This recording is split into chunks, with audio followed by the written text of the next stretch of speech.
Virus.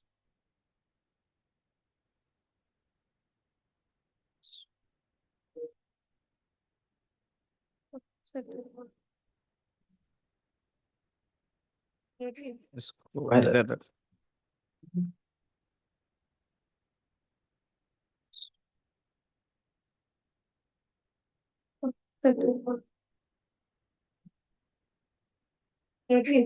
Virus.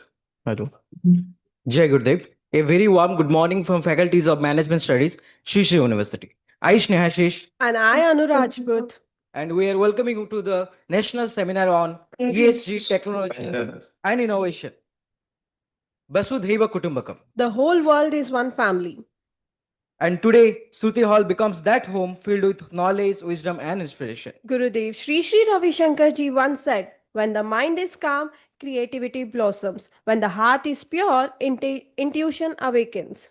Today's seminar celebrates both creativity and innovation through the presence of our esteemed dignitaries. With deep reverence and immense pride, we now welcome the guiding lights of this seminar. Ladies and gentlemen, let's greet our esteemed dignitaries as they grace event with their presence. We are grateful to invite our chief guest, Mr. Saket Kakkarji, Managing Director, Accenture. We are also grateful to have Mr. Chirag Sahaji, Chief People Officer, Adani Ports and Logistics. And we are also grateful by having our keynote speaker, Dr. Joyata Deb, Professor, Assam Central University. And we are also going to have our Professor Rajita Kulkarni ma'am, President Shish University, virtually. And we are also grateful to have Dr. Professor Tej Pratapji, BC, Srishu University.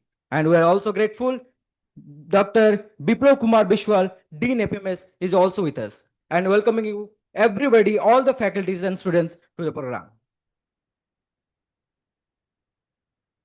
And we are also grateful to have Mr. Basuki Nath, Head HR Dhamara Port, and Mr. Utkarsh Ranganarkar, Lead HR Technology, Dhamara. Light has always been the symbol of wisdom.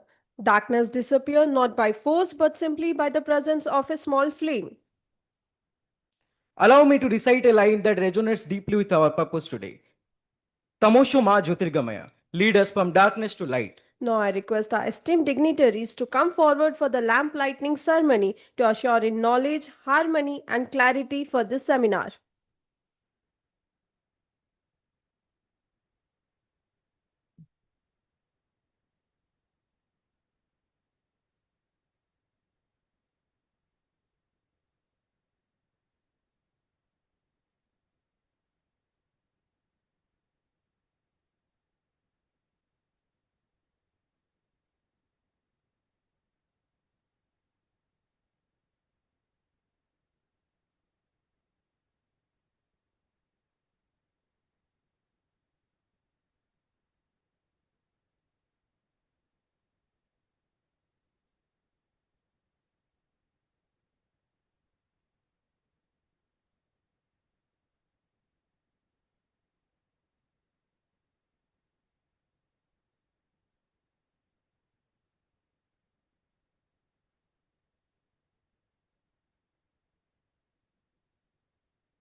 With great honor and respect, I invite our esteemed dignitaries to please come forward and grace the dais.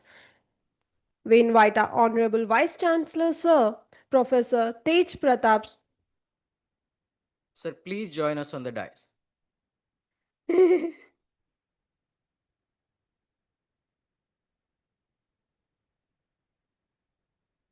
With big round of applause, please welcome our Vice Chancellor, sir.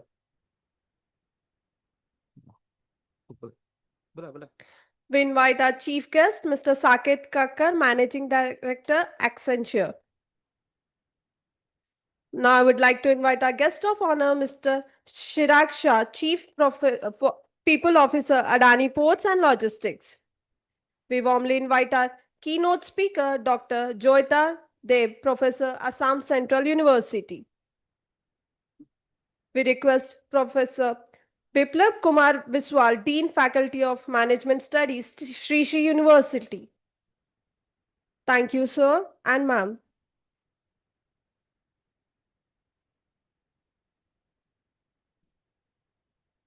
We're grateful to having all the guests in on this program. So now I would like to request our Vice Chancellor sir to felicitate all the guests. Firstly, I will request VC sir to felicitate our chief guest, Mr. Saket Kakkarji, Managing Director, Accenture.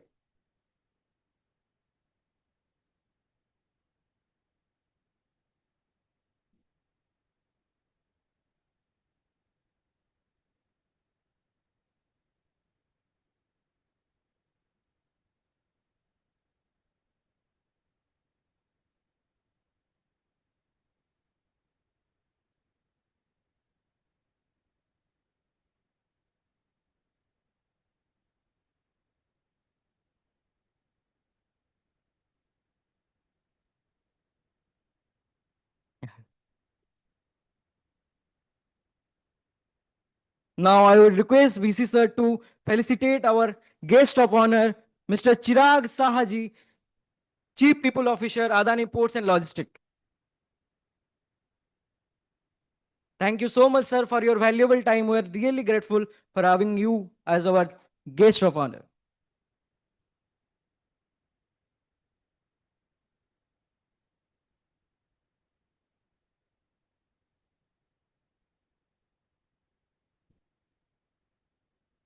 Now I would request VC sir to felicitate our keynote speaker, Dr. Joyita Deb, Professor, Assam Central University. Thank you so much, ma'am, for joining us.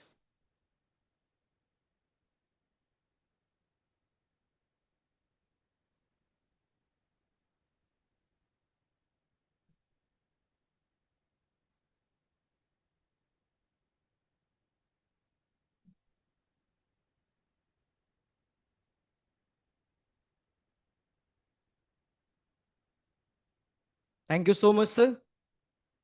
So before starting our program, I would like to share a story. A boy brought a brand new smartphone. Every night before sleeping, he plugged it into charge, 100% battery every morning. Slowly, he developed a habit. Even when the battery was morning, battery was at 85% or 90%, he would still charge it again and again. His logic was simple: more charging means more power, more sustainable mobile. My phone will stay stronger if I charge again and again. For a few months, everything felt perfect. But suddenly, the battery started draining very fast. The phone heated up quickly. Phone performance dropped. And the soon brand new smartphone started behaving like an old one. The boy got frustrated and shouted, I charged you again and again to keep you powerful. Why are you becoming weak? If the phone could speak, what would it say? Simply, you focus on maximum charge, not healthy charge, because a battery lasts longer, not when it is charged the most, but when it is charged the right way. Our world is exactly like phone battery. If we keep charging growth constantly, more factories, more production, more technology, more expansion, without thinking about responsibility, the system may heat up, weaken, and collapse. That's why today's discussion is important. Managing growth with responsibility, ESG, technology, and innovation. Growth is great, but only when it's sustainable for the environment, safe for society, and guided by responsible technology and innovation. True power is not growing faster. True power is growing smarter and responsibly. We have gathered here for one purpose: to explore how ESG, technology, and innovation can help organizations grow without losing humanity, purpose, and sustainability.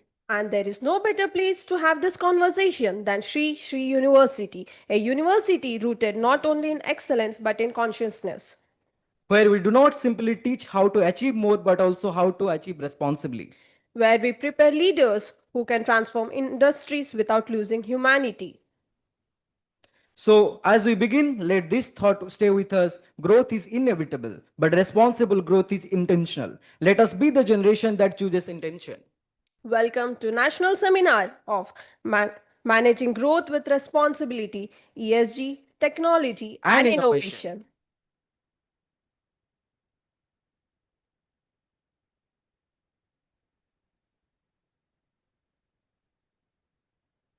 So now I would like to invite our Honorable Vice Chancellor Sir, Professor Dr. Tej Pratap Sir, an internationally respected agricultural scientist and a leading voice in organic and mountain agriculture. His work in research, policy, and education has significantly shaped sustainable development in India and beyond. Sir, we humbly request you to address the gathering.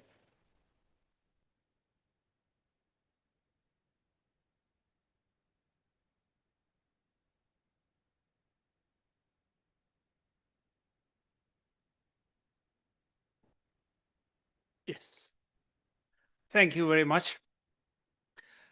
Our three honored guests today that we have, Madam Jaita Deb, professor from Central University of Assam, and two business magnates, Mr. Saket Kakkar from Accenture, and we have somebody from Chirag Shah, that's Adani Ports, a software guy from the business hardcore things, and then an academician. A beautiful combination of three people.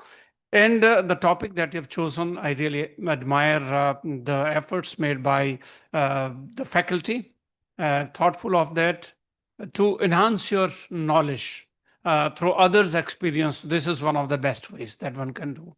Call the people who are there in the field, have gained the experience, listen to them, and आपका एक महीने का काम हो जाता, उतना पढ़ना नहीं पड़ता, वैसे मिल जाता है knowledge. Managing growth with responsibility should be very close to the heart, or a very key topic for anybody who is studying MBA and in the management faculty. I think managing growth with responsibility starts from, we call in ecology, auto ecology, then syn ecology. So from individual to a business to a nation. And I am very sure that the experienced people that we have, they will speak on these three dimensions. That growth of a nation with responsibility, in one sense, how India is faring, or globally, इसमें वो सब cheating, beating, सब कुछ आता है. I would request you to reflect on that also. When nations cheat, what happens to them? क्योंकि आजकल नजर आ रहा है जो धोखेबाजी करते हैं उनके साथ क्या होता है. Those who grow with responsibility. Similarly, even with your business that you will build tomorrow, you will draw lessons from what they speak. If you are thinking of doing something, cheating is somewhere in our blood. जैसे sugar का gene आपके अंदर है, uric acid का gene है, तो थोड़ा सा भी हिले नहीं आपको शुगर होगी, blood pressure हो गया. That's an Indian gene. So therefore, how to block that gene?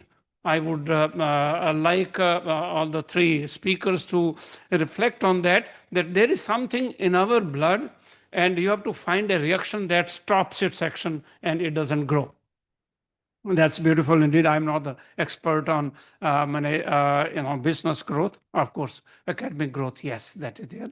Managing growth of the university with responsibility, that I know very well, and that you are seeing through practice. That is not something, the topic that we do here. It is about technology and innovation. My job here is to appreciate the dean of the faculty, to encourage you to keep organizing these things, and then of course all the staff who are involved, and definitely all of you participants. They came to me yesterday with all the black dresses and these things. Sir, ये हम कल पहनेंगे, हमने function रखा है. Very good indeed. For your information, Faculty of Management Studies in this university is one of the pioneering faculties, started earlier. They are very strong, is very well established, and innovating in different ways, including, I am sure Dean faculty would have the opportunity to explain also some aspects, how you are innovating in academics, and you are one of the aspects that we invite people from outside. Not only that, even in inside, that we are trying to design a thing के जहाँ सस्ते में बड़ी high quality education दी जाए, उसका एक तरीका होता है. You plan well, आपने 15-20 लोग छांटे, उनको बारी बारी हफ्ते हफ्ते के लिए बुलाया, और हफ्ते के बाद एग्जाम भी होता रहे, आप हफ्ता भर हमारे साथ रहे, आपने बताया, आप ही असेस करेंगे बच्चों को, उनका नंबर लग गए, creditized package. We are already experimenting something like that. I personally believe ये जो मैनेजमेंट वाले लोग हैं उनको कोई फाइनल एग्जाम का तुक नहीं बनता, वो तो आप घोटा लगा के कर ही लेंगे। आपका सबसे बड़ा ये होता है कि साथ साथ में आपने क्या सीखा है, that's more interesting and that's something that I have put the seed in your faculty and I am waiting for the fruits to come, how that happens in fact in the near future. A brief on the university, that Shirshi University, is founded by Gurudev Ravi Shankar ji. Uh, Despite that, you see that we have management and other things, but behind the scene, he has this feeling that with modern subjects like MBA and other things, we have to work towards adding the ancient knowledge that we have on these things. If all the books of management and the philosophies we have borrowed from West, but there is equally strong knowledge and information here that can also be impregnated into the academic curricula. And it should be, अब तो necessary भी हो गया है, but Gurudev's message, especially to me also, is that I should work towards generating that kind of environment. And we are working towards that. One, FMS was ahead of others, trying to find indigenous knowledge systems that fit into the management things. But very soon we will have a complete faculty of Eastern knowledge and wisdom, Eastern knowledge systems, not only Sanatan, but it could be Taoism, it could be Jainism, Buddhism, everything that is coming up. So we have management, then alongside faculty of technology, agriculture. Another strong area that we are growing is health and wellness. That also is not simply medical college, but the whole idea is not to give you a good allopathic service, but an integrated health system. Tomorrow, when you come for checkups, और the whole idea is कि 6 7 8 doctor बैठे हो सामने OPD में, वो आपको सब देखेंगे, उसके बाद डॉक्टर बोलेगा ये तो मेरा मरीज है भाई, ये इसको इन्फेक्शन हुआ है, तो एलोपैथी वाला बोलेगा इसको मैं इंजेक्शन लगा कर ठीक कर दूंगा, 3 कैप्सूल देना है, हो गया। But then there would be also Ayurveda वाला बोला आपकी दवाई से नहीं होगा, ये वाला मेरा वाला है, इसको तो पंचकर्मा की जरूरत है या अभ्यंगम की जरूरत है या नस्या की जरूरत है, that's something. And then there would also be somebody else saying आपके हाथ का काम नहीं है ये, इसको बिना दवाई के ठीक करने की जरूरत है। द ऑस्टियोपैथिक गाई सेइंग कि इसको नेक की प्रॉब्लम है, दवाई खाने से तो कुछ नहीं होगा, इसको 1 घंटा मेरे साथ बिठा दो, मैं so the patient has this opportunity of a whole integrated. I think that's what India needs. By modernizing Western Eastern fusion, fusion का मतलब एक जगह बैठे वो एनालिसिस करें कि इस आदमी को समस्या क्या है, ठीक कैसे करना है। Every health system that we have in the world, old and new, they have their own strengths. Agreed, but they also have their weaknesses. When you understand all the system, then you realize that they, in fact, when you put together, they strengthen each other in that sense. एक चीज के लिए ठीक है तो दूसरा दूसरी चीज के लिए ठीक है। Unfortunately, today they are all at loggerheads. That is the problem. MBBS वाले BMS वालों नहीं मानते, BMS वाले उनको बोलते हैं कि हमें घास नहीं डालते, ऑस्टियोपैथी वालों को हम डॉक्टर नहीं मानते, न्यूट्रिशन वाले को बोलते हैं अच्छा ये तो वैसे डाइट वाली बात है। In the present world I think health is something much more comprehensive. जैसे दिल्ली की बात ले लें, दिल्ली में आप जितना मर्जी हेल्दी खाते हो, बाहर जो so called fresh air Delhi की मिल रही है आजकल लोगों को, आप बहुत अच्छे घर में भी रहें, एसी भी लगाया हो, you are being treated by the bad air and everything. And वहां पर अदानी जी भी होंगे या उनका कोई दूसरा आदमी भी होगा, बराबरी होंगे सब, पूरा दिन भर में वो वैसी हवा खा के। सो इन सच ए scenario probably we are creating space for kind of integrated health systems that SSU has envisioned that way. Anyway, thank you very much indeed. Once again, welcome to the university for that you have spared time to come here. I'm sure your presence here would benefit most of our eager students, and they will have something, the takeaways that we call it. Thank you very much, all of you, for gathering and enjoy your talk. Please अपने अपने हिसाब से ये देखें कि आपने इनसे क्या सीखा. कोई ना कोई ऐसी बात होती है जो जिंदगी में आपको काम आएगी. I like to stop with that. Thank you very much.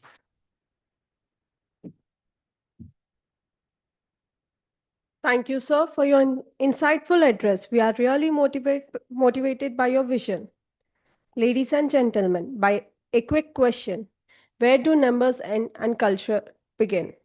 Most separate them, but rare minds show that finance can uplift people, protect heritage, and fuel entrepreneurship.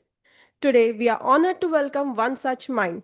She teaches banking, finance, research financial systems, but her vision goes beyond academics.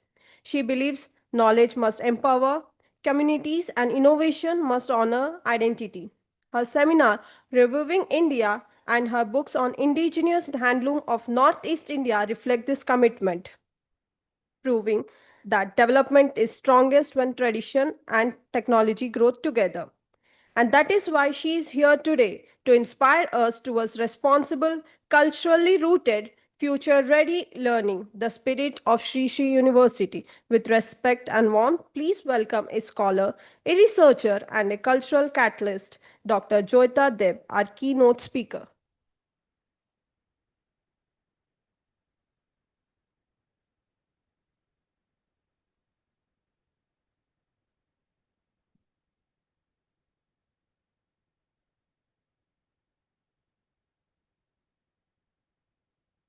A very good morning to one and all present here, respected dignitaries on the dais, the esteemed faculties, the research scholars, students, ladies and gentlemen. It's indeed a great privilege for me to stand before you and speak on a topic which I feel concerns each one of us at this juncture. But before I say anything, I think I would like to share a Sanskrit thought, which I feel is very closely related to the theme that has been chosen for this 2 days academic discourse. So it is in Sanskrit, which says, Sarve bhavatu sukhinaha, Sarve bhavatu niramaya, Sarve bhadrani pashyanti, ma kaschid dukha bhavavet. What does this say? This says, let all be happy, let all be healthy, let all see the good, and let none ever suffer. This says ultimately what is the ultimate purpose of progress, ultimate purpose of development. And development is meaningful only when it is able to bring Sarve Bhavatu Sukhinaha, only when it is able to touch the people, the communities, and the planet at large. I'm so happy that the organizers have selected this theme for this 2 days discourse. And in a sense, I would say they have discharged their responsibility, both academic as well as their social responsibility. And as I was traveling yesterday, I was thinking, how can I relate this topic to some mythological events or happenings? And I got so many such episodes which closely relate to this. I would like to cite one, and that is about Samudra Manthana, the great churning. And you all know that there are two things which came out of this manthan. One is the nectar, another is the poison. Ladies and gentlemen, this is the era where we are exposed to so many development.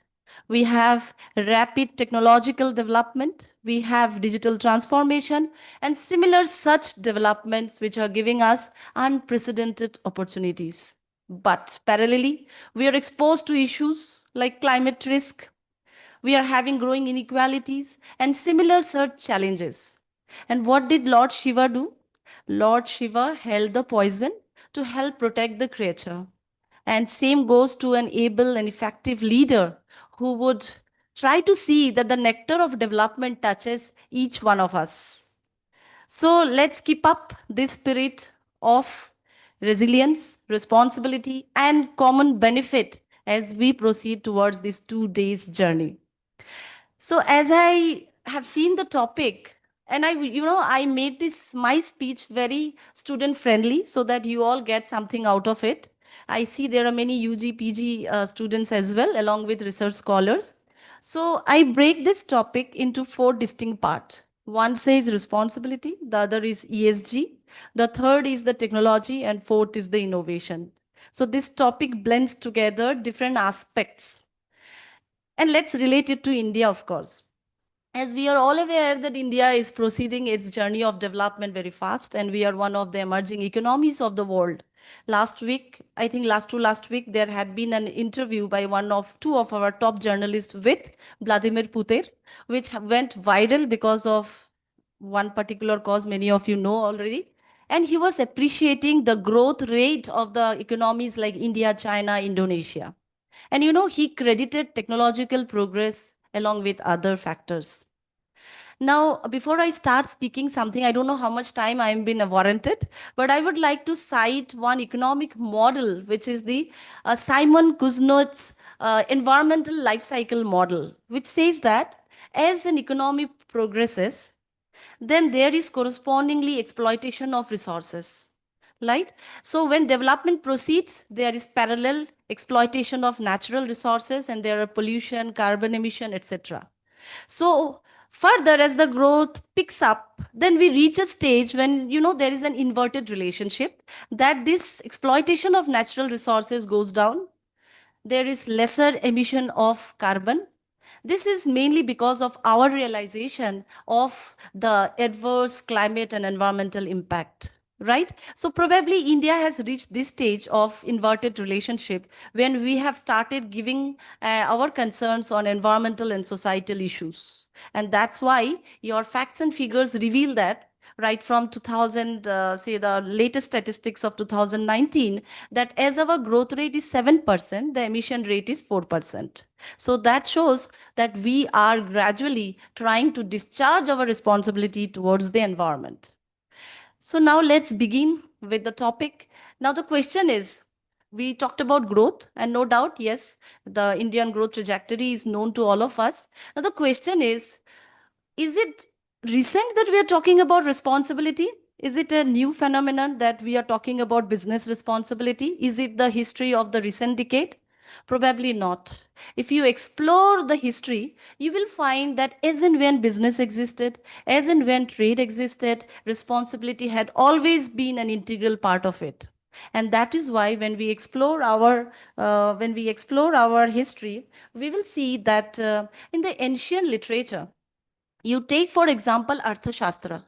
Arthashastra do mentions about anti-adulteration norms. There are mentions about traders' accountability. So how can we claim that this is the need of the hour and this is the recent phenomenon? Secondly, as we proceed to the medieval era, so this is the era where we started talking about workers' welfare. Okay, so welfare, social security, and then came the industrial revolution. As you all know, that this is the era where there was mass scale production, and much of it went at the adverse health and security of the worker. And that was the time when Robert Owen, who came up with his philosophy of industrial workers' welfare at the workplace. Proceeding further, Proceeding further, if we reach the early modern CSR stage, ladies and gentlemen, early and modern do not go together. But here, early modern means what we understand CSR, that seed was laid at that era, that is probably between 1950s to 1990, I'm talking about. This is the time where industrial philanthropy began. We talked about workers' welfare, safety laws, etc. And then we proceeded to the birth of contemporary CSR. As we all know, this is the era between, you can say, till 2010, when we were talking about the triple bottom line: planet, people, profit. We are talking about sustainability reporting, the Rio Art Summit. These are the development that continued at that era. And finally, we reached to this ESG era. This is the era where we proudly say India is the first country globally to mandate 2% CSR spending. And there are similar such practices like BSVR reporting practices, so on and so forth. Right? Now, as I have already evidenced before you, that responsibility is something which is not a current phenomena, and it had always been an integral part of trade business. Now, why it is so that it has gained momentum at this era? It gained momentum, responsibility gained momentum owing to several factors, but I would like to pinpoint 7 of them. The first is the planet factor. We are late, but we did realize that we have done much harm to our environment, to the planet. right? Due to human and more specifically corporate actions. We realize that it's high time that we think about planet and prioritize it before anything else. And you see, there is extreme climate events like global warming and climate change. And somehow we can say that our natural resources have become binding economic constraints. And that calls for actions to be initiated on the part of business houses to ensure that whatever actions they take, no matter how attractive they are in terms of ROA, ROE, ROI, but planet comes first. Second is the trust. The only intangible asset, the most powerful intangible asset at this era is the trust. And trust can help organization win anything and can also be the cause of destruction. And we are living life in a social media environment, and where any kind of reputational trust can amplify it in some seconds, in matter of seconds. And therefore trust is an important factor that business has to capitalize on. The next comes is the youth. Yes, we are talking about the youth. And after our independence, we faced two major issues. One was poverty and the other was population. But now we are having this population to be an added advantage. You know why? It's because our country is demographically rich. We have the youngest population of the entire world, and that gives us added advantage. So youth nowadays, they are so much aware, so much conscious that they are even ready to pay premium prices for those products which come from a company which are committed to social and environmental cause. Next comes your technology. It is so nicely said that at this era, you either run with the technology or ruin without it. But ladies and gentlemen, we do acknowledge that technology has both the sides, two edges. It gives you benefit, but there are issues relating to safety, security, etc., which business has to aptly take care of. Next comes your regulation. I was citing you instances which gives us enough evidence that responsibility had always been integral part of business, but its magnitude, its orientation, its dimension changed is because of the stringent regulations that are enforced from time to time. And business understood that if they are able to comply with the regulations, they are ready to withstand any kind of regulatory shocks which awaits its way, which Indigo has not. Indigo did not prepare itself for any kind of regulatory shocks. And what had happened to it, we all have seen. And much of the outcome are yet to be experienced in time to come. Then comes our investors. Our investors have become very environmentally conscious. They are trying to float their money to those avenues which gives them not just return, but which are being floated for purpose, which are for social and environmental cause. And that's why, investors today are not just interested to assess their investments in terms of risk adjusted returns. I hope many of you know the concept of risk adjusted returns, but nowadays they are interested to know risk adjusted responsible returns. So for research scholars, you may assess the ESG performances of business on the basis of risk adjusted responsible returns. Coming next is the supply chain. We consumers these days, we are not just concerned about getting the mere delivery of the goods. We are interested to see how it is being how the resources are being exploited, how they are being processed, how they are being transported, how they are being consumed, and what is the after effect, means what is the waste management strategies that are applicable. So these factors gives emphasis on business. Business lays emphasis that yes, we cannot escape our responsibility to the society and the climate. I would request the organizers to please tell me if I am running, how much time I have? Only 5 minutes? Okay, I will try to wind up. So, that ESG. Okay, let's be very fast and just try to get the cream out of it. ESG, ESG is not a optional strategy. It's rather a strategic imperative. And we talked about environment. We have environmental accounting, environmental desired practices. We talked about governance also. We have corporate governance, which we are discussing from time and again. But this ESG blends the three pillars together. Okay, so that's how ESG is a unique endeavor in this direction. Now, talking about how can a company benefit from USG, that's needless to mention. The prime is that the company can have value addition. Okay, so there are young researchers who are doing their research on finding out the interlinkage between ESG practices and companies' value, right? So you can see that it can stem from various direction. For example, if I just give you one example, suppose those organizations which are committed to environment, they will resort to those practices which are eco-friendly, starting from your electric mobility and similar such energy efficient techniques. Now, these energy efficient techniques would definitely reduce your operating cost, and that's how you can create value. If you talk about risk, ESG framework, we're talking about three distinct types of risk, though there are other risk also. So we talk about social risk, economic risk, governance risk. So ESG framework, if you are adapting, you are able to reduce these risks to a large extent. So researchers can also dive and see how the ESG performance mitigates this distinct type of risk. You also have innovations which are possible when you have ESG adopted in your organizations. And this is also a matter of research. ESG and corporate innovations. This is very, emerging in terms of research that that whenever there is ESG, there are innovations possible. Take, for example, fintech, financial technology. It's a innovation, financial innovation, right? So sitting at any corner of your room, you can transact financial transactions. So this has brought about financial inclusion. So this is an innovative model of business, I can say. It can also, investors, they're also looking for floating their funds to those assets which not just generate revenue, but also commit to the society and environment. So this way, the business can be benefited if they are adopting or functioning within the ESG framework.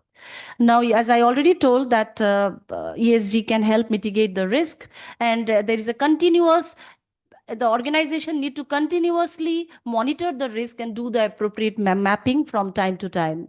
Then there are social risks which are associated that can also be mitigated through ESG.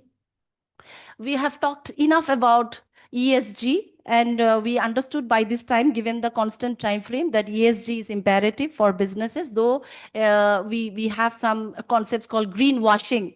Greenwashing comes from the fact that companies try to show that they are committed to the environmental cause and concern, but through misrepresentation, falsification, frauds. Okay, so we have to be very careful, and this is possible when you have sound governance in your organization. So, ladies and gentlemen, I'm so sorry there is lacking time, and I don't want to kill time of other speakers. So, very quickly, since it had got ESG, responsibility, growth, innovation, and innovation and technology. Innovation also has two phases. One is positive, and the other is negative, because there are theorists who propounded that innovation can be a positive process. To cite some is Simon, who says that technological innovation is a positive always, because we have factors of production like land and labor, which is always subject to diminishing returns to scale, but innovation is never subject to diminishing returns to scale. But on the other hand, there are innovation fragility theory, which says that it can create systemic risk for the environment. So, ladies and gentlemen, I believe that we all discharge our responsibilities towards the environment, towards the society, and that's how we can create a planet not just for ourselves, but for the generations to come. Thank you so much.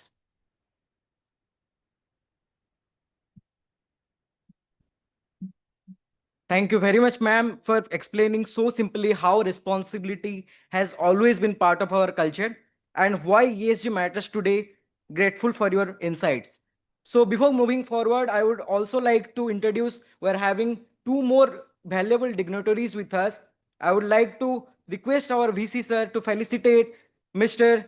Basuki Nath, Head HR, Dhamara Port. Thank you so much, sir, for joining us. I would like to request VC sir to felicitate.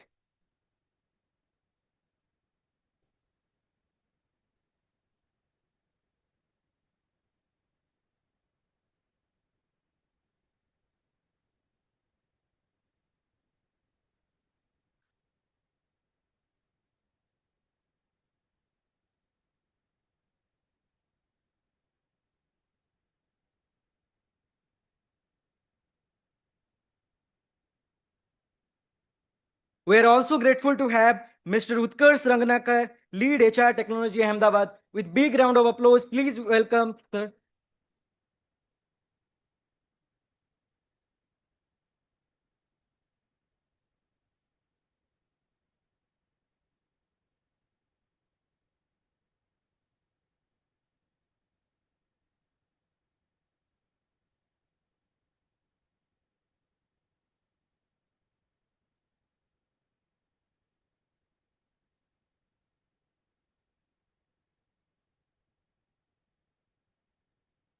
Before I introduce our guest of honor, let me share a simple truth. Organizations don't grow because systems improve. They grow because people do. And today we have with us a leader who has built his journey on this very belief that human well-being not just separate from business success. It is the foundation of it. With 18 plus years of experience across India's largest business group like Reliance, Future Group, and now the Adani Group.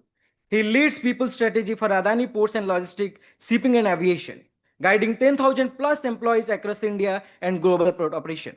But what sets him apart is not just the scale, it is the heart behind the leadership.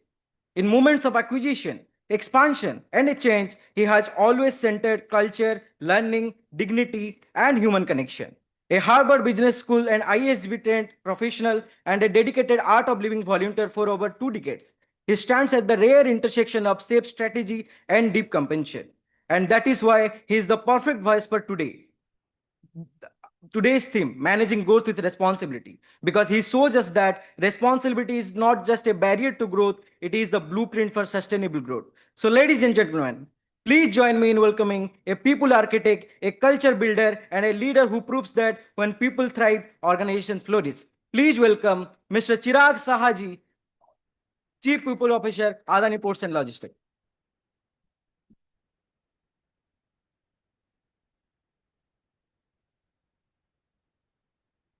Video now or later? Video? Video can play. So before I begin, it would be great that if you can just look at the Adani Ports and Logistics video. Once you look at it, you'll be better able to relate what I'm going to say after that. So if you can play a video.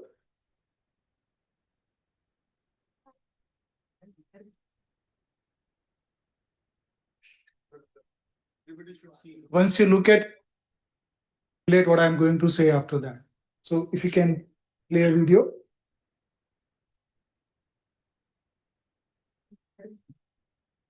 Adani Ports and Special Economic Zone is at the center Once you of look the at story.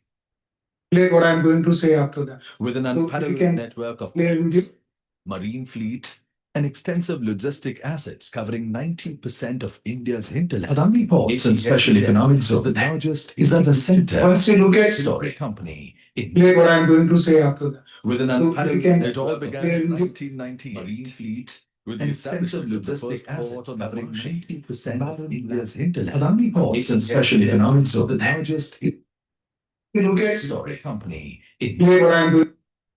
with an So if you unparalleled can network play a began in video. 1998 marine fleet with and extensive logistic assets covering 90% of India's hinterland. Adani Ports and Special Economic You look at story company in relate what I'm doing. with an So if you unparalleled can network play a began video.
And good morning to everyone. Respected Professor Rajita Kulkarni ji, we miss you here today. Respected Vice Chancellor Dr. Tej Pratap ji, distinguished guest, faculty members, and my dear friends. It's truly an honor to be here today at Sri Shri University, my university, which is a wonderful combination of ancient wisdom and modern knowledge. Thank you for inviting me to speak on this particular subject, which is not only timely but truly transformational. Managing growth with responsibility, ESG, innovation, technology, and I would like to add one more element, which is talent and human beings. Growth for decades has been defined only in terms of scale. More revenues, more expansion, more cargo, more assets. But today, definition of growth is changing. Growth without responsibility is no growth. It may bring short-term wins, but long-term cost. Across organizations across the world, and certainly at Adani Ports and Logistics, are redefining growth to include environmental stewardship, social responsibility, governance excellence, technology-led progress, and human-centric leadership. And this multi-dimensional approach is not for the future. It is already present today. If I talk about ESG, ESG to me is moving from compliance to consciousness. ESG for a long time sat in the corporate sidelines, but today ESG is at the center of strategic decision making. At Adani Ports and Logistics, as you saw, we operate some of the busiest port in the country and logistics asset. With this growth comes responsibility. And we are heavily investing in decarbonization of logistics, renewable energy integration at our ports, water conservation and circular economy models, shore power, electrification, and green hydrogen pilots. For us, growth is no longer about how much more, but it is about how much better and cleaner. If I talk about social, which is probably the most neglected part of overall ESG, growth collapses without people.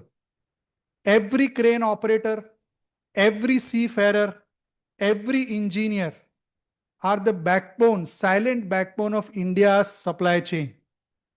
Right from creating world-class infrastructure to creating opportunities for women in the areas which were dominated by men. Social responsibility for us, it's not a philanthropy. It is a strategy. Right? If I talk about governance, governance to us means having a trustworthy relationship with regulators, investors, employees, and society. Transparent decisions, ethical decision making, rigor in compliance, a culture where right voice is heard. These are the building blocks of growth at Adani Group. If I talk about technology, technology today is a great multiplier. Right? Technology is no more a tool, and my colleague Saket, who comes from this background, will talk more about that. But to me, technology is no more a tool, it is your teammate. And I have seen technology transform Adani Group into what we thought impossible. We have got control rooms from where we control entire port operation. We have automatic cranes which are operated by women sitting miles away from the jetty area. We have artificial intelligence system which predicts the cargo movements.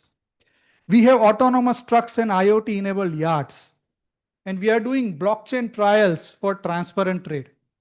I firmly believe that technology elevates people to higher level of thinking, creativity, and decision making. And technology too comes with responsibility. Right? Data ethics, cyber security, digital inclusion, and mindful deployment so that technology enhances the humanity and not replace it. If I talk about innovation, Innovation to us at Adani Ports is challenging the status quo. Innovation is not an app or a gadget. Innovation is a mindset. Moving from a thinking that things can only be done this way to why things can't be done differently. At Adani Ports and Logistics, we have used innovation to transform traditional ports into modern ports and smart ports. We are reimagining logistics using artificial intelligence, drones, and digital twins. We are investing more than 1,000 crores in building a world-class skill academy in Mundra, which will provide skilled workers not only to India, not only to Adani, but the entire country. To us, innovation is not about being first, but to us, innovation is about being meaningful. If I talk about human being, as a HR professional, my perspective is very clear. Behind every ESG metric, behind every technology deployment, behind every innovation milestone, there is a human being.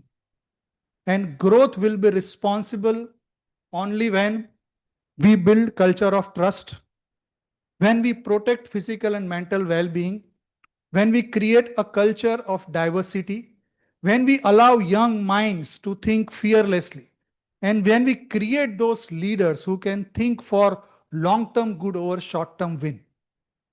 I often say only those organizations will survive in the future who treats talent, profit, and planet with equal respect. My message to young leaders: today we are entering into a world where skill is changing every 2 years or earlier, but values will be your anchor. You will work with machines, but empathy will set you apart. You will work with data, but integrity will define your career. Work not only to be employable, but focus towards being responsible, conscious, and courageous. In conclusion, I would like to say that as India's infrastructure grows, we expand our logistic network and the economy rises, right? It is not about how faster we grow. It is about how responsibly we grow, right? ESG will give us framework. ESG will give us direction. Technology will give us capability. Innovation will give us speed. But human values will give us purpose. And Shrishi University stands for this fine balance, modernity with mindfulness. And I am so happy and so honored to share this moment with all of you. Thank you so much and wish you all the best for this 2-day conference. Thank you.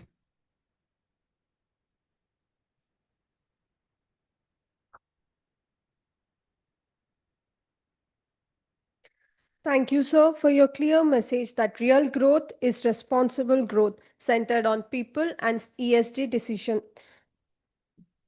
Ladies and gentlemen, imagine this. A person who starts his day presenting technology blueprints to global CXOs and ends his day teaching meditation that brings peace to thousands. A leader who designed cutting edge platforms, architecture for Accenture, and also sing ancient devotional chants that move the soul. A mind of IIT, a strategist of IIM, a voice of devotion, and a heart of service.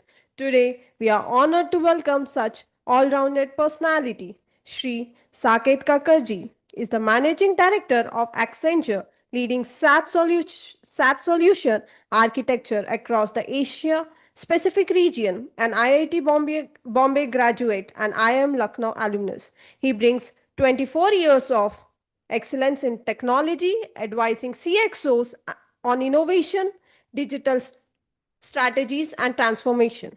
He has been architect of key sustainability solutions and a thought leader for technology in the construction and real estate sector. He believes sustainability needs not to be expensive. In fact, net zero emission can achieve net positive cash flows. A vision he champions globally. Beyond corporate leadership, he has been an art of living teacher since 2001, sharing Gurudev Sri Sri Ravi Shankarji's message of peace worldwide.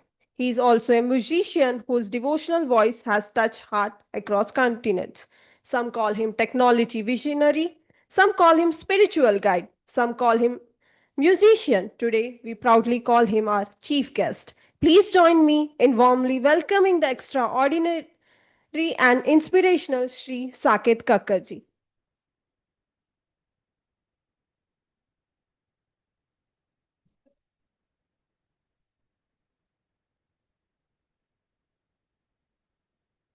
Thank you for that amazing introduction. Respected Professor Rajita Kulkarni ji, respected Tej Pratap sir, and dignitaries, my friends. The first time I came to Sri Sri University was when I was just given a very short notice to pack my bags and travel with Gurudev to SSU. And that was the first time I saw Sri Sri University up close and personal. And I think Gurudev wanted me to see this place and how amazingly it has grown from probably ground zero till here in less than 2 decades. And the growth, not just the growth, but the talent that comes out from this university is absolutely phenomenal.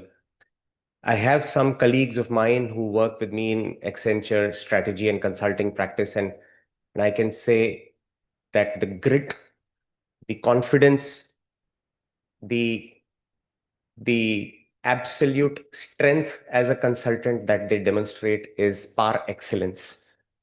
So it's amazing to be speaking here amongst all of you. I'm sure all of you would do just equally well as the others who have done so good. Coming to our topic on sustainability, I think sustainability is not something that is just talked about in boardrooms. It is coming into action at the ground level. Globally, there has been a lot of movement in sustainability. Of course, recently, the political will for sustainable solutions, the political will for ESG has come down in the last 1 year because of course, the new administration in the US, wherein priorities are probably slightly different. But having said that, sustainability continues to be a very important agenda in the years to come, and even today. In our own country, we do have certain regulations around the same, but globally, the regulations are much more strong. If we look at IFRS, you know, standards for sustainability, S1 or S2 reporting, there are to comply with IFRS standards, it takes a lot of effort. It takes a lot of reporting, tracking. And if you look at the kind of standards that are there in Europe, I think they are even more stringent than the IFRS standards. Now, why talk about sustainability when we are sitting with one of the lowest per capita emissions in India? As global citizens, as people who will eventually start working and grow, it's very important because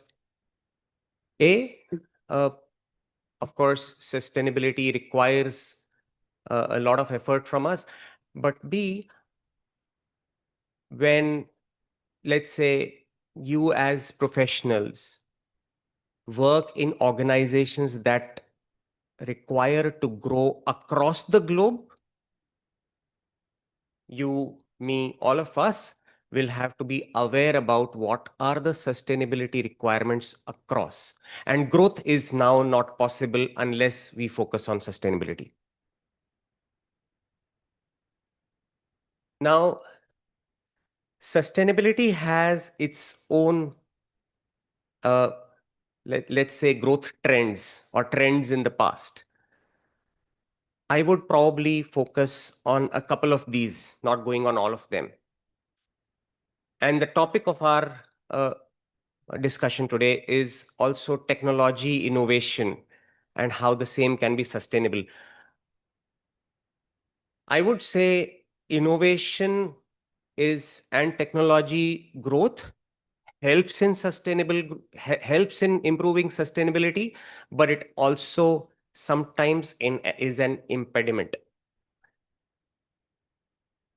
Well, little more than I would say 1.5 years back, I was back in my alma mater. I was back in IIT Bombay, and I was talking to some of my professors over there. And one of my professors who was there in the civil engineering department, he showed me how they are able to make bricks out of waste, industrial waste, bricks out of plastic waste that comes out. The growth, the research that's happening in sustainable solutions is just amazing. But I think without technology, we cannot move forward towards our ESG goals. Let me tell you why technology is a boon as well as sometimes a bane for sustainable solutions and sustainable growth. Some of you might know that to measure sustainability and to measure how sustainable we are, there was a discussion about net zero and Adani becoming net zero by 2040, or maybe it was Adani Ports becoming net zero by 2040. You need to measure what are the emissions that we are resulting in. Now, this measurement of emissions is very complex. What happens is if I as an organization produce something, let's take an example of a cement manufacturer. Yeah. So a cement manufacturer manufactures, let's say, bags of cement, each cement bag 50 kilos. There is a concept of emission factor which says for manufacturing 1 kilo of cement, how much emissions are we resulting in? Now, calculating this emission factor is very complex. So for that cement manufacturer, they use energy, they use fuel to run their plant, they use fuel to run cars that are running inside their factory, they use fuel for running their, or they use energy or power for running their conveyor belts. There is raw materials that is mined in limestone mines that then comes through trucks to their factory, that goes into a kiln. That kiln, is heated, and heating uses power, uses fuel again, and then that's moved around, and finally we get the finished products. Now, each of these steps causes emissions. A truck moving from their mine to their factory causes emissions. Labor working at the mines causes emissions. Now, the plant that is running to produce cement causes emissions. Now, all of these factors are put together and we arrive at emission factor for producing 1 kilo of cement. Now, if we talk of another industry, maybe oil and gas, they have not hundreds, but not thousands. They have millions of input materials that are used to drill oil wells and to extract oil from their oil wells. Millions of materials, mind you. Now, just imagine if I want to know what are the emissions for one oil and gas company, which is into the end-to-end supply chain from upstream to downstream to the fuel station, the petrol pump where they sell you petrol. In the entire value chain, they have millions of materials. Now imagine calculating their emission, their net emissions that they are giving into the environment. You would have to, maybe in an Excel file, put down all the millions of materials that they're consuming. Let's assume if Excel is able to handle a few million line items, they would have to put emission factor against each of those. And then they would have to calculate how much emission I am generating. Now, let me tell you, doing this calculation is humanly impossible if you do it manually. Even if I were to give you, let's say, 1,000 materials that you're procuring, and I tell you, use global standards, find out emission factors for each of those 1,000 line items, and then calculate the emissions, you would say, sorry, sir, it would take me a month. Now imagine a company that is actually procuring millions of materials. The only way to accurately find out, maybe I can say to find out at even an approximate level their net emissions is by using AI. As of today, many companies are actually using artificial intelligence to map their materials that they are procuring, services that they are using, to emission factors against each of them, and then are arriving at what are the net emissions my company is resulting in. Yeah. And that's where technology is acting as a boon for sustainability. For any company to become net zero, they need to first see what is their baseline situation today. Now, let me come to the flip side. Technology is also a bane. A lot of us use artificial intelligence, we use typical LLM-based applications. Yeah. Many of you might be using ChatGPT. My favorite is Gemini, and I'll tell you why in a short while. Many people use these to do our day-to-day work sometimes. So, do you know one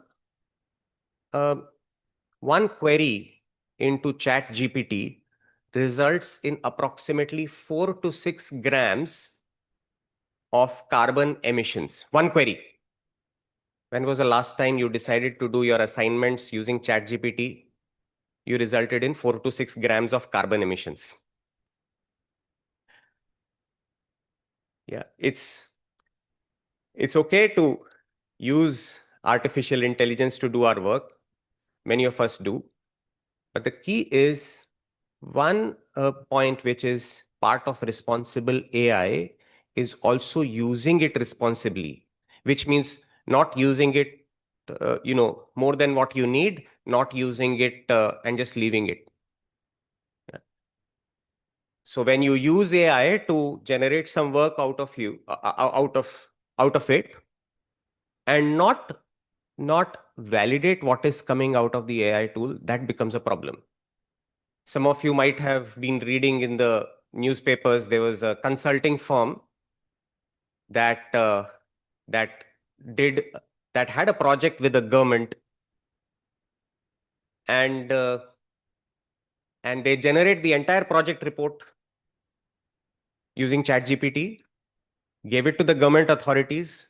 The government authorities figured out it was a direct outcome of output of ChatGPT. They sued the consulting firm, and the consulting firm had to pay them back a hefty amount. And it was not just about paying back, it was also about losing credibility. So when you do your work, in this case, maybe an assignment, using ChatGPT but not review it, it becomes a problem. Today, a lot of people are generating code.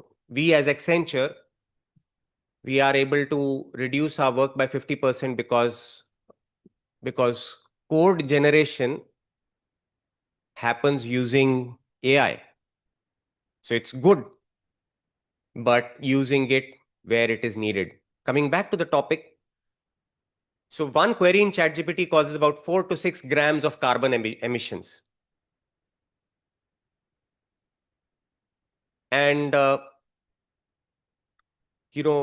one query into Gemini, the same query into Gemini, Google Gemini, causes 0.03 grams of carbon emissions. So ChatGPT is technically 100 times more carbon costly for the environment. Now, I was doing this calculation some time back, and I realized that because of the number of AI queries that are being raised on Google, it is resulting in 45 tons of carbon emissions every day. Now, 45 tons is minuscule compared to the net carbon emissions that we are actually resulting in. So it's still manageable. Unfortunately, the number of AI queries that are going on ChatGPT are double of those in Gemini. So there is an estimate that ChatGPT is probably resulting in 9,000 tons of carbon emissions every day. Now that's big.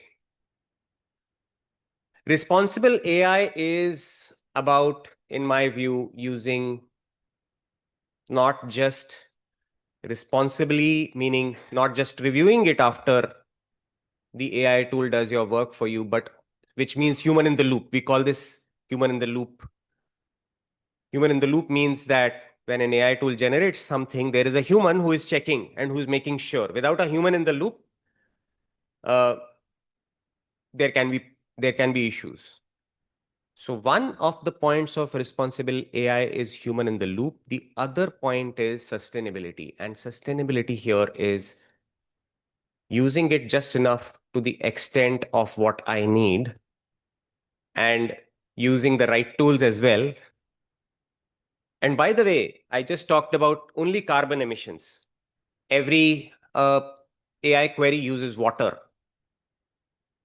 as well, as a result of which you have less fresh water. Now, there are strategies to take care of that. There are under the sea data centers that are being thought of, actually piloted and growing as we speak, which is at least solving the problem of water consumption, but you cannot get away with carbon emissions. There are people also working on this, trying to see how we can reduce carbon emissions. So carbon emission, water, and the third thing is usage of minerals. Every time you use an AI tool, you are using chips, which require minerals to manufacture. There is another analyst study that I read, which had this point that by 2029, we will simply not have enough minerals. There will be scarcity of minerals required to manufacture chips to use AI at the pace at which we are growing. So this is where I think technology is becoming detrimental to sustainability as well, and we need to think of solutions to make sure that our growth, our innovations, technology usage actually run at a pace that we are running today and actually grow at the exponential pace as of today. Unless we do that, probably we are going to get into problems in the next 3, 4, 5, 6 years. So my closing message would be that we've discussed why sustainability is positive for the rather technology is positive for the environment, innovation is positive for the environment. But if we don't use technology responsibly, it could be negative for the environment as well. I think organizations are now figuring out how they can reach net zero emissions along with making money out of it. One small example, everybody understands this example. If you run a car, a petrol-based car, versus you buy an EV and use that EV, general estimates are that in 3 to 5 years, you will get return on investment if you drive 1,000 to 1,200 kilometers per day. But if you double it, you get your money back faster. There are also some analyst reports which say 10 years is the ROI. So the message that I would like to give is we need to use technology in a responsible way if we would like to grow as a country, as humanity, as an individual, which many of you are, wherein many of you are looking forward for a great career in the future. Using technology in a sustainable way, I think will be great for us as individuals, country, and planet. Thank you.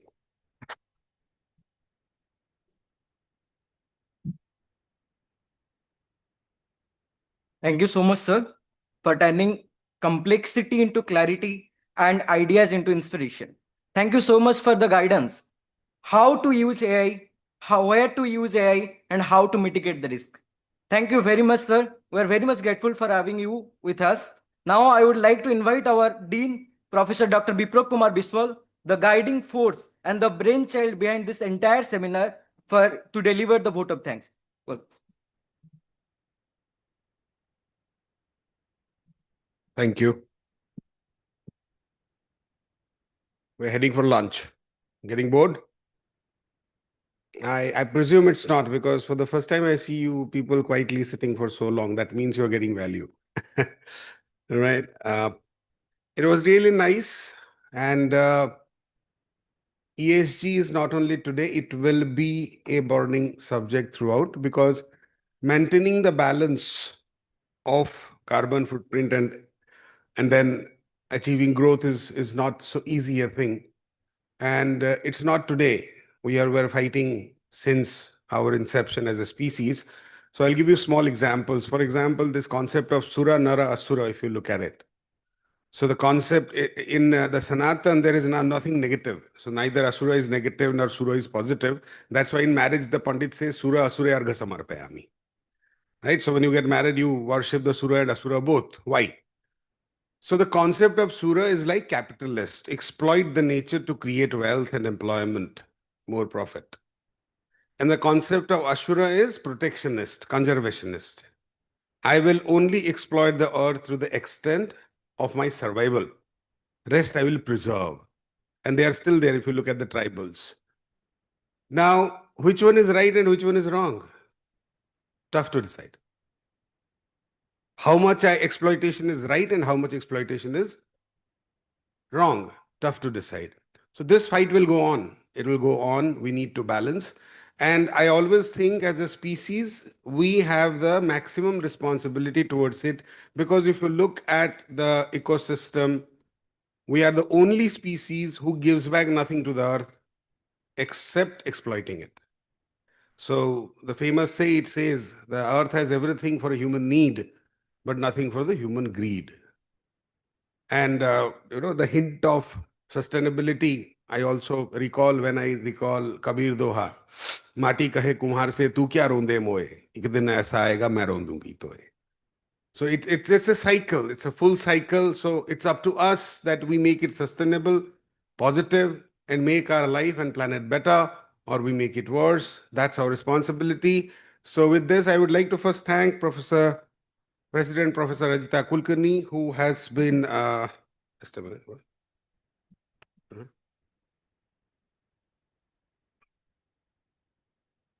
Okay. Yeah. So do we do it first and then? Okay. So before I go to vote of thanks, I would request our guests to release the book of abstract of the seminar.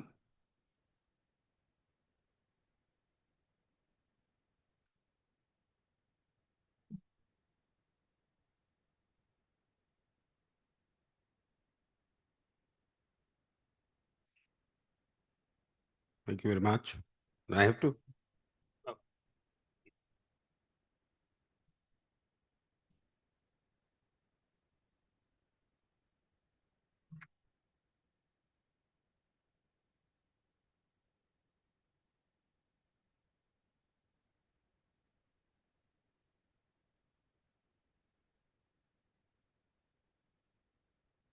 So yeah. So now we go to the vote of thanks. I would first like to thank our President, Madam, Professor Ajita Kulkarni, because I remember she telling me 6 months back, Dr. Biswal, I need a national seminar in your department. And that all triggered all this. So thank you, Madam, for your constant encouragement. I would like to thank our keynote speaker, Professor Jaita Dev, for giving a real clarity on the subject and showing us the way as to how we should proceed as researchers and students. ESG is the future, understand it. As a manager, you will be responsible only if you are ESG enabled. So thank you, madam, for your insight. I would like to thank Chirag Saji for a live demonstration of sustainable management by Adani Ports. And we would remember it forever. And we would keep bothering you more and more to let our students have exposure to the same. I would like to thank Saket ji for his insightful calculations of carbon emission. Definitely, the researchers have got some great perspective about it. So it was, I don't think it could have been a better start than this, that you got an academic input and industry input on the same subject. And it would have been possible without encouragement and support of our guiding light, Honorable Vice Chancellor Tej Pratap sir. And thank you very much, sir, for your kind support and encouragement. And we are doing what he is expecting us to do, and hopefully we will do much better. So I thank all the organizers, all the students, all the faculties. On a lighter note, the Gulab Gang, who is doing all this. I call them that. Right? So thank you very much, the students, the volunteers, the camera person, our facility person, Jayesh ji for the IT support. And sorry if I'm missing somebody. Again, we will have a vote of thanks when it will be finished tomorrow. That I will make sure that I make a list of each and every one. Right? So thank you very much and enjoy the 2 days.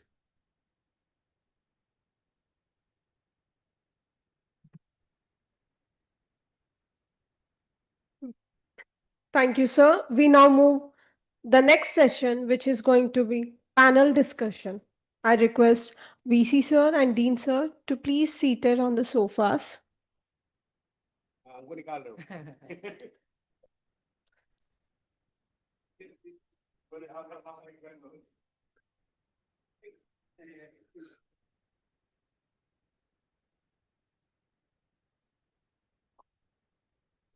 I would request other dignitaries, please be seated here.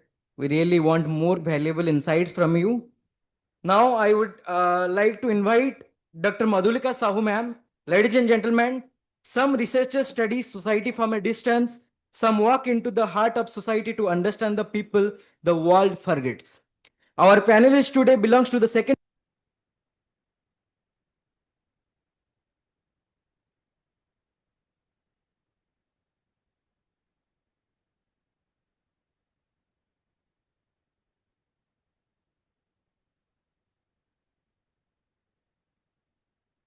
is not only published in top journals but has protected identities, strengthened communities, and given a voice to unheard. She works at the interaction of culture, migration, mental health, and indigenous rights. Today, she joins us not just an academic but as an someone who reminds us that development is meaningful when every human life counts. With big round of applause, please welcome Dr. Madhulika Sahu, our panelist.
Now, I would like to invite Dr. Bharat Das, Assistant Professor, Faculty of Management Studies, who is the moderator for this session.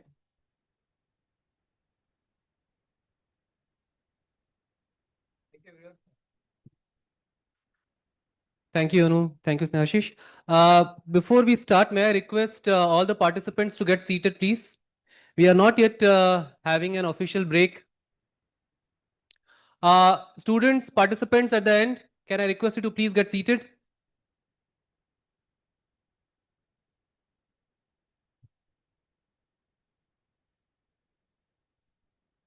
Students at the end.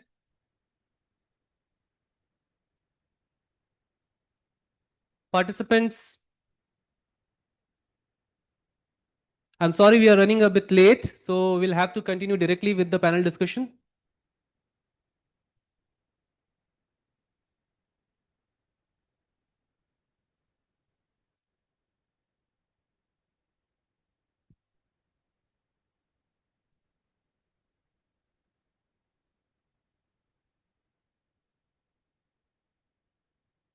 Okay, thank you so much.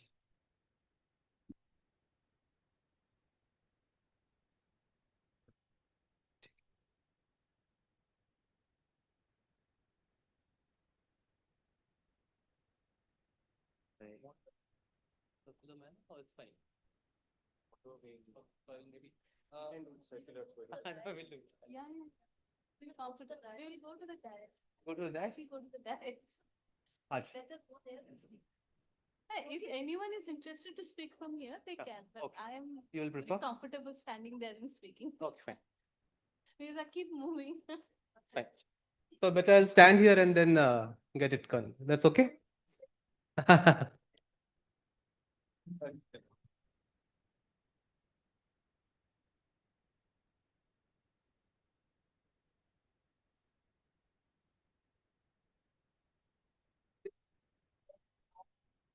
Maybe I'll go a little time. So thank you. Okay, so good morning, everyone. Right on time to say good morning. We just had a good introductory warm up with respect to the topic that we had for our conclave, and I must thank Kaka sir, Chirag sir, and Joyita ma'am for giving us an overall idea. I think I had a list of questions to get covered for the panel discussion, and knowingly, unknowingly, they have covered most of it. But still, we will have some good candid discussion with respect to the topic. And joining us over here is Madhulika ma'am, and we are eager to hear her thoughts and inputs also. So let me start the discussion first. Because Kakkar sir very subtly mentioned about consulting company, and he said big consulting company. So let me know if it's okay if I can say Deloitte here. Uh, and with respect to what happened in Australia. So, right. So let us have your inputs about Accenture, not just pioneering technology, but also a firm known for providing some strategic consulting inputs to big houses. So how does Accenture look at ESG? As an opportunity, as a responsibility, or as a necessity? What was the third one? Necessity. Necessity. I think it's all three. Uh, I think it's a absolute need as of today. If we don't look at sustainability, we are going to have to follow Elon Musk to Mars. There is many of you might have read the quote, "There is no planet B," at least as of today. So I think it's an absolute necessity. In my personal view, if we don't do something about it, we are going to have a problem. Everything else is a result of the same. Organizations taking actions to move forward in the direction of sustainability, or firms like Accenture, wherein at least as Accenture, we see this as you know as a need that is coming from our clients who keep asking us for advice. I think it's an absolute necessity and nothing else at this point in time. Uh, whether it will become, whether it is an opportunity, yeah, it is an opportunity for people who are keen to explore growth in this area. But for us as a planet, this is a necessity. Thank you, sir. Thank you. I think, yeah, taking it as a necessity covers all the other two bases very well. Now, moving from a boardroom where strategy and consulting happens to the ground, where materials, people, energy get exchanged at a real level. So, coming to the port side, Chirag sir. So, if I may ask you, how does ESG look like? You may be someone who is sitting at the top in a cabin, but still observing something which is happening at a very ground level on a port. So how does ESG looks like from an operational, environmental, and community lens, if you look at from where you sit at Adani Port?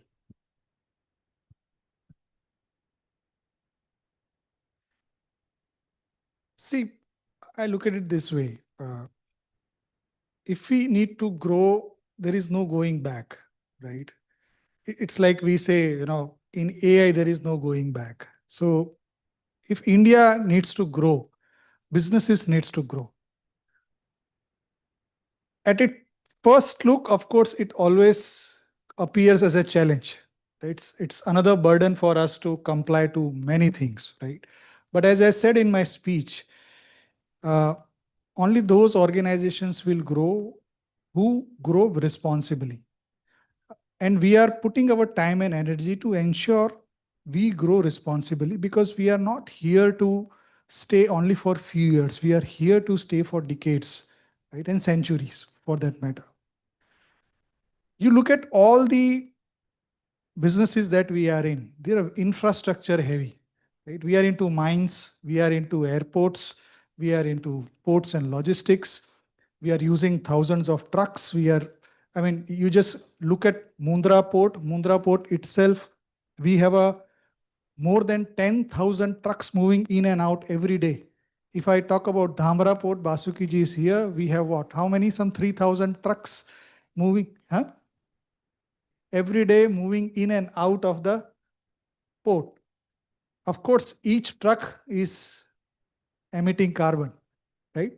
But at the same time, as an organization, we are also taking up the responsibility to generate energy using renewable sources. Right? Today, we are generating 16 gigawatts of electricity using renewable power. So it's a balanced growth. That is what we are looking at. I will not say that we have arrived. There is a long way to go, but we want to grow responsibly. That goal is very clear. Wonderful. Thank you, sir. I think again the circle comes back to the same word again and again, that responsibility is a key, and maybe responsibility is something which is we cannot outsource this to technology, but still have it in our own minds as humans. Moving to next, ma'am. I don't know where to start. I have two important questions, and you had covered almost everything very nicely during your presentation, Joyita ma'am. But I'll start with this. As a finance faculty, right?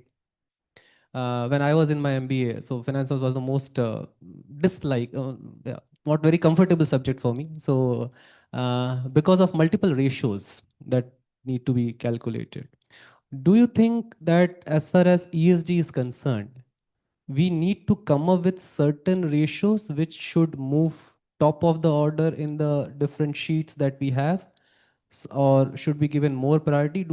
Have you ever thought about it, that there can be certain ratios which can highlight the ESG part of any company, whether it is coming from a cash flow statement or a income statement or a balance sheet, something like that? Okay, very good question. In fact, there is nothing to fear finance, because it's not just about ratios. Ratios are all about accounting, not finance actually. So, in fact, we have the formal practices when the rating agencies, which when they give the ratings, they already have established ratios covering different parameters. To cite some of them, we already have established ratios. This you cannot discover directly from the financial statements. As you talk about profit and loss or balance sheet, directly it will not come, because ESG parameters are quite non-financial as well. But some of such ratios that I can mention here is the lost time injury. The time that a worker suffered injury until the time he was been given a treatment, how much time gap lapse is there. So this is one parameter on which you are measuring ESG performance of a firm.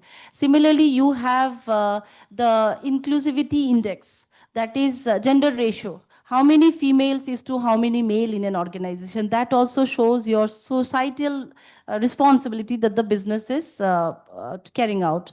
Similarly, we have environmental indices. For example, in the morning I was talking, that is net adjusted responsible returns. That is, you take the returns, ROA, ROE, whatever, you adjust it with the risk, whatever measures we have.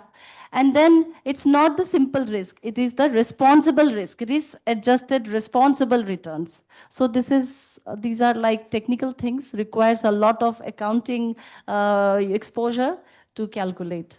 So of course, we are incorporating such parameters, though they are not very popular, but we are incorporating so that in times to come, our students, they are very handy and they have in their fingertips the prominent ratios which will tell the health of the organization from the ESG angle. Thank you, ma'am. It helps to get down the fear also, and maybe more comfortable with finance now. So coming to ma'am, you and I was more interested not just about your profile, but also the place you belong to, and will connect with what ma'am said. She said that there are ratios or there are parameters which are already being given to us as a guideline, and more often it comes from a Western lens. I'm not using the word in a negative way, but more often given to us from the institutions which generally come from that part of the world, right? And you belong to Kalahandi, a place known for its tribal population and tribal culture. So if we put it like this, what is that modern business houses, whether it is privately owned or publicly owned, can learn from practices which happens at a tribal level as far as ESG is concerned? And is there something that we can learn from them and incorporate over here? Thank you. Indeed, a very good question. Yeah, I feel I'm the odd one out here. I'm the only anthropologist in this entire room. So, yeah, I mean, coming to the learning from tribal community, in fact, the word sustainability, if you see the whole definition, the whole definition is where the tribal people belong to. So now when it comes to the modern practices, of course, there is a lot to learn from their indigenous practices. So it has to be more from the bottom-up approach rather than top-down approach. So I'm sure this morning Vishwal sir was also mentioning about the tribal communities and the minerals, rare minerals uses and all, and ESG on top of it. So of course, we should learn from them first how they practices, and then can plan certain framework. I'm sure the whole idea of ESG will definitely will fit in, because I'm sure when we are calculating things, it is more to do with the, as you said, from the Western world. We have their figures, we have the calculation stuff, but they have their own calculations.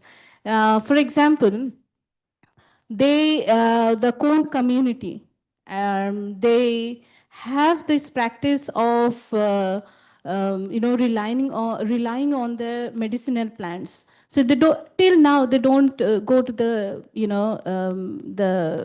pharmacist or buy certain things, but they have their own indigenous knowledge. So why don't we respect their practices? What we see in the field now is we are imposing the modern practices on them to not to go for their own indigenous practice. So we have to respect their practices at first place, there where there is the sustainability comes from. If you don't respect that what is indigenous, and if you come up with some ideas with the modern practices that you practices living their own originality, then it will never going to last. It will never be the sustainable one. So when it comes to sustainability, it has to come from their own practices, own indigenous knowledge.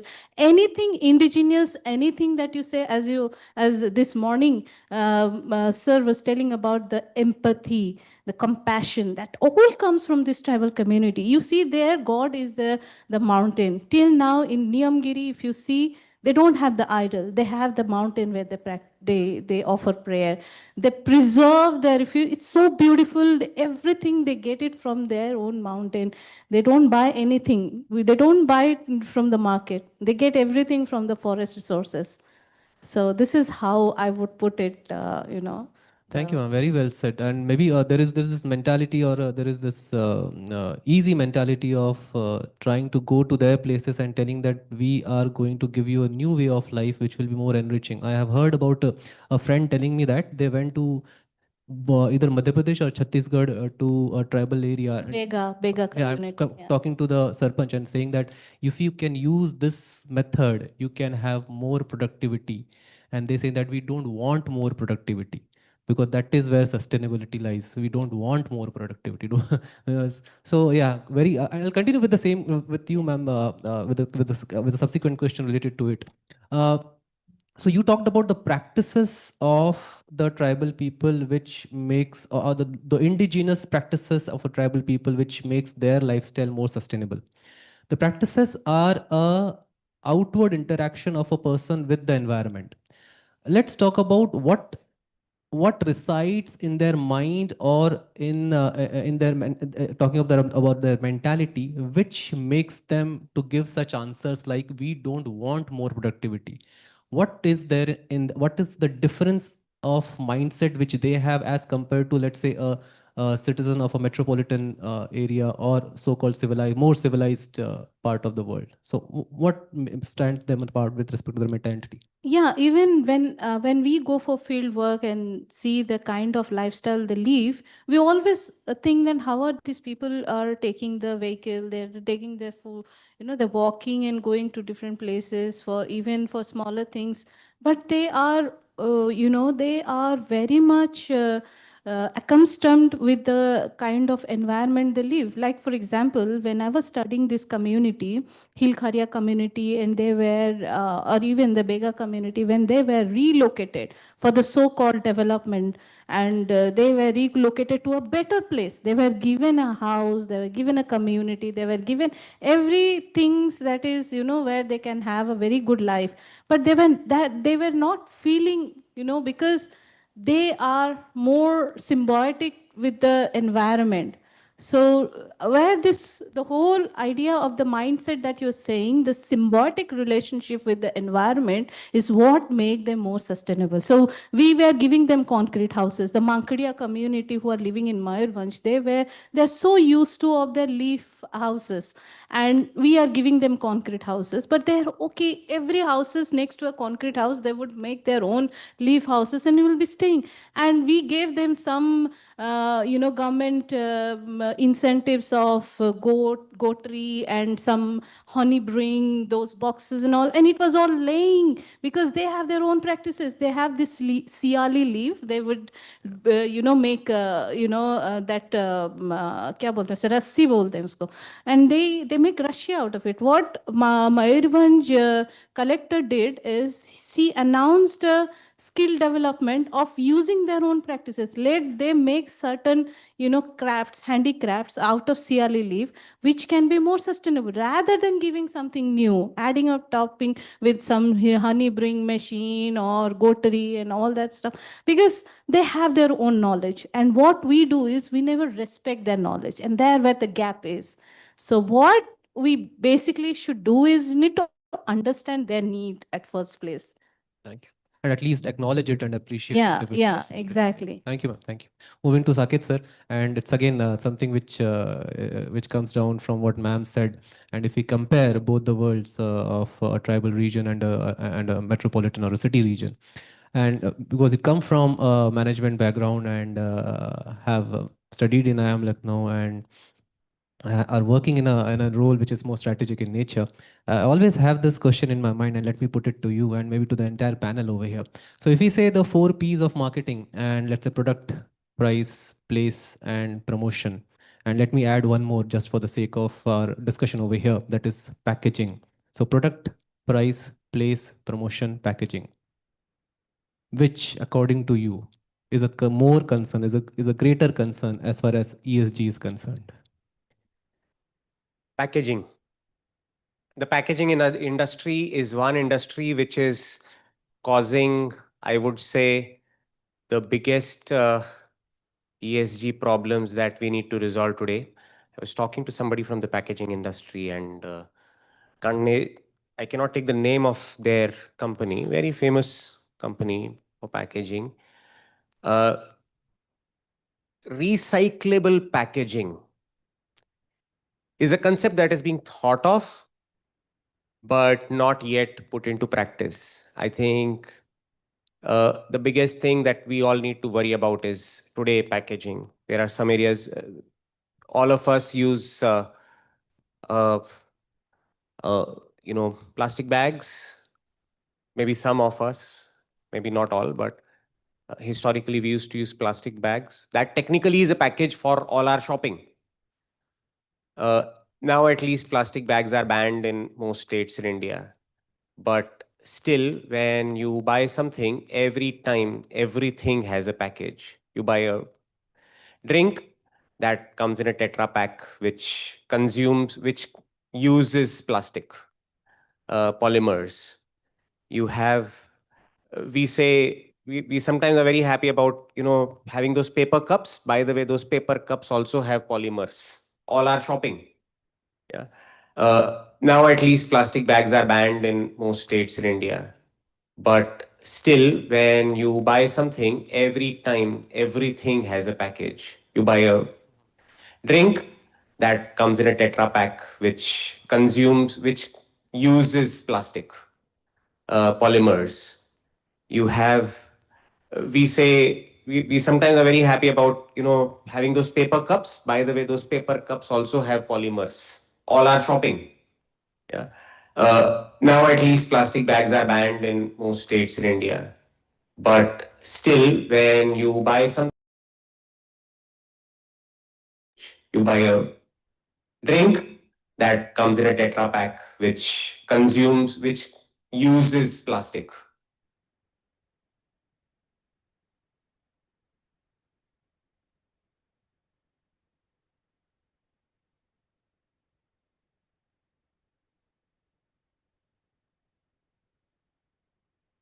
Polymer.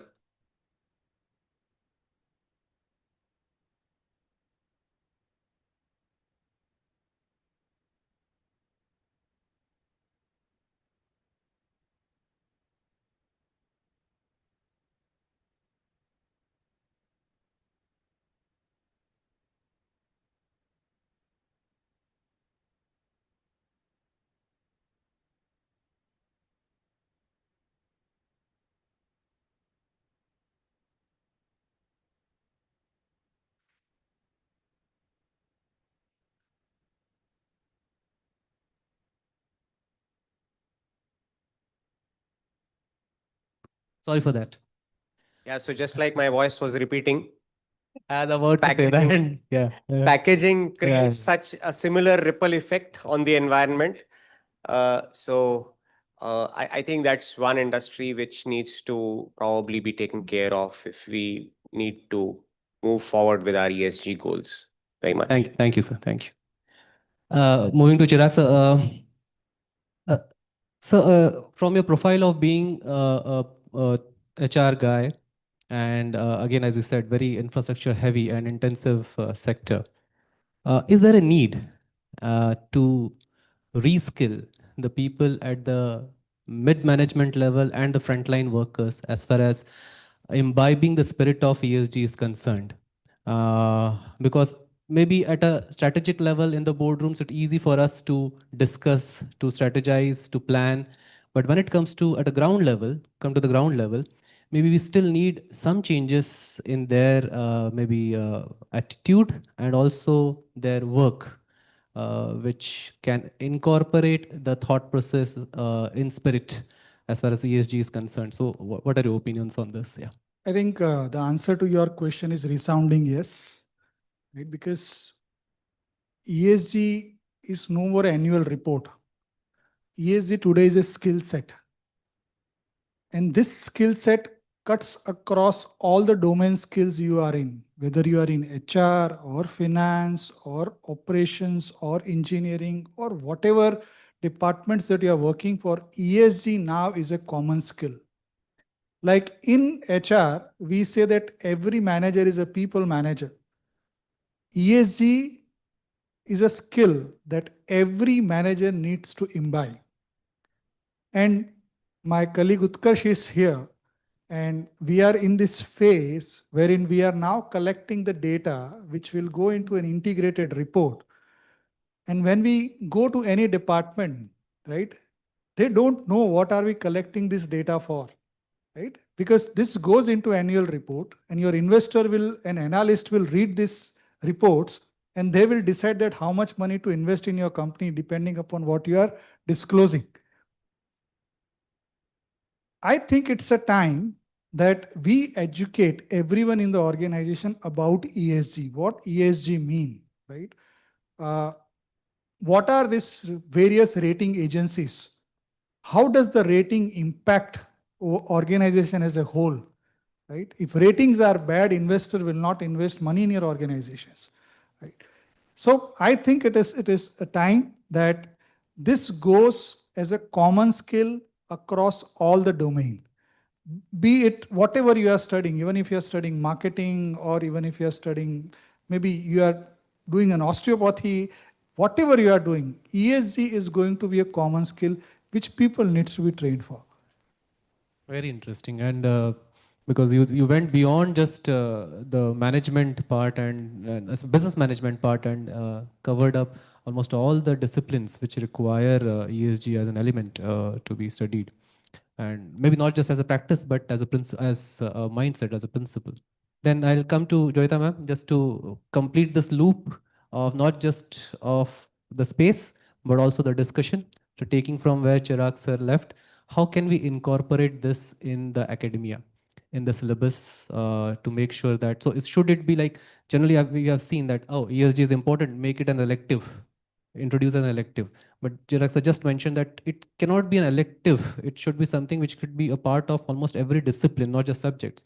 So what are your thoughts of including ESG as a principle, as a framework within academia? How do you look forward to it? Yes. So taking clue from what Chirag sir mentioned just now, gone is the time when we were giving much of our attention to just technological skills. Now we want technological, HR, ESG skills to be blended in one person. So we are continuously looking for skilling, upskilling, reskilling, and therefore there is nothing called static skill. So I think the government of India has well recognized it in terms of course curriculum. So the NEP takes care of it, because because in NEP has done away with the silos of science, commerce, arts. So we have this integration of, or you can say multidisciplinary approach of teaching and learning, and thereby we have papers like sustainability, we have environmental governance, green finance, these things already introduced to the students of undergraduate level. So as they progress further to the masters, I think we will be getting what we are looking for. And top of it, the things that we have to do today, we have to take up in our research sphere. So we should encourage researches from ESG, because research when done, outcome of it can also be percolated to the course curriculum. So I think that's the way out. Thank you, ma'am. Thank you. Maybe one last set of question to you, ma'am, and then one to, I think, to Saket sir also. Uh, so let's say India as a big, though India is very diverse and with space and even time. So if you look at India as a big one singular ecosystem anthropologically, what makes us better prepared to implement ESG or ESG goals? And what is the single most difficult item set in that path? That's a tough question for me.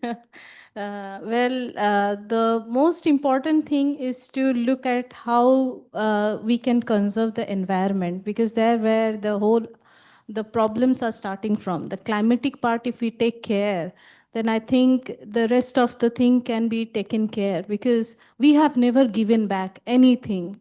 Honestly, we have never, if you ask, we have only taken, as the last part of today is in the vote of thanks when sir was mentioning about, we have been greedily been taking so much from the environment, and we have, and this is where we should learn, giving back from the tribal communities. If there would be a lot of mangoes on the tree, they won't take all of it. They will keep some, and they won't take, if the bark is needed, for their cooking, they will leave some, they won't take all of it. So the giving back, the whole idea, we should train our young minds to be empathetic, to be more, giving and kind to the environment, and rest of them will follow. If we generate that between us, and in the classroom also, if we practice, if we make people, the young people understand and do some small projects, and it should be more of where they can go to the field, where they can go and interact with the community.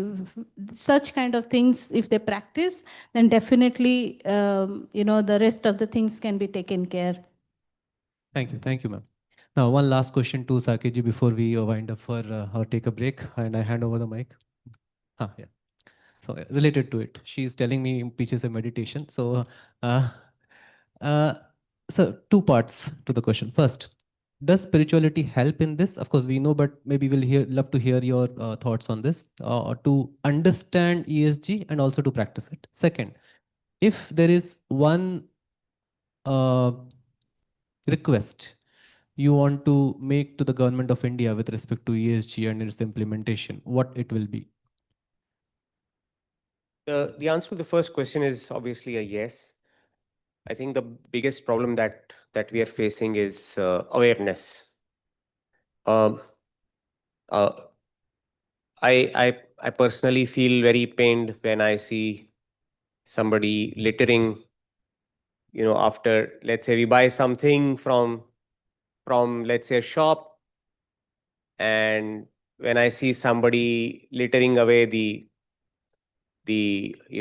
let's say the pack of either a chips pack or a tetra pack or a pet bottle, it pains me. So I think the biggest thing required is awareness, and I believe spirituality can go a long way in making us, as Madhulika ma'am was also talking about, how amazingly those tribals live in such a sustainable manner. I think they have always been net zero. They are living net zero. So I think if with spirituality we can actually achieve better sustainability, because through spirituality we can generate awareness. And I think I need to just add a small bit about the civic sense. When Sir says about the awareness, this is where the civic sense comes. When Sir was talking about the packaging, that's a challenge. And we people, we drop everything on the, and make the environment so dirty. And that's where it goes into cycle. फिर उसको सोचते हैं कि इसको recycle कैसे करें. Then what to do next? What to do? And then it goes on. The cycle goes on. So I think the civic sense is something, where we can link with the spirituality, where Right. we can ask our young generation to be more, take care of those smaller things. Maybe we can give it different name, but as sir said, it all comes from general awareness of the self and the surrounding. The last question was still remaining. If there was one request you want to make to, let's say, Mr. Modi ji from here, and say that with respect to ESG, what is that you want him to do? The first thing, I think, laws around littering. We need implementation of laws around littering in our country. And there needs to be some deterrent in people having to throw things around. That, I think, in my view, is very, very important. Our cities will be cleaner. We will probably use all the things that are being littered will probably go back into recycling. So laws around littering and recycling at a national level, I feel, are absolutely paramount. Thank you. Thank you so much. Do we have time for one question or one or two questions from the audience? Anyone wants to ask? In laws, I Yeah. remember when I was in the UK, I studied there. I did my master's there. I remember I have this habit of putting things. No, we Indians the habit of which khao to dal do road pe. So I learned that okay, this I should quit this habit. Till now, after it's been more than 10 years after I'm back from the UK. Whatever I eat, I put it in my bag. Even the wrappers and all, I'll make sure that I put it in the dustbin. So these are the smaller things I think. Yeah. It hurts to hear that we Indians have that habit. Okay. But yeah, we'll take it. I think that's a common sentiment which has come up from this forum. So yeah, considering the time that we have with us, and we are 15 minutes late behind the schedule, I would like to take this opportunity to thank you first and foremost to the person who was able to bring all of these four different kind of professionals on the stage. Because just can you imagine, we have somebody who is dealing in technology strategy, to somebody who is dealing with infrastructure, managing people, somebody who is teaching finance and related subject with respect to ESG, and somebody who has worked with or still working with tribal people, and an anthropologist. That gives us the kind of fertile ground which was required to come up with the ideas that got generated. I'm sure the researchers and the scholars who are sitting over here will have multiple pointers to take and work on, and give a thought to it, because ESG is just taking shape in different forms. So thank you so much. I'll start with Joyita ma'am. Thank you so much, Madhulika ma'am, Saket sir and Chirag sir. It was a wonderful discussion, and I hope you have a good time interacting beyond the stage. And again, enjoy the stay at Srish University. Thank you so much.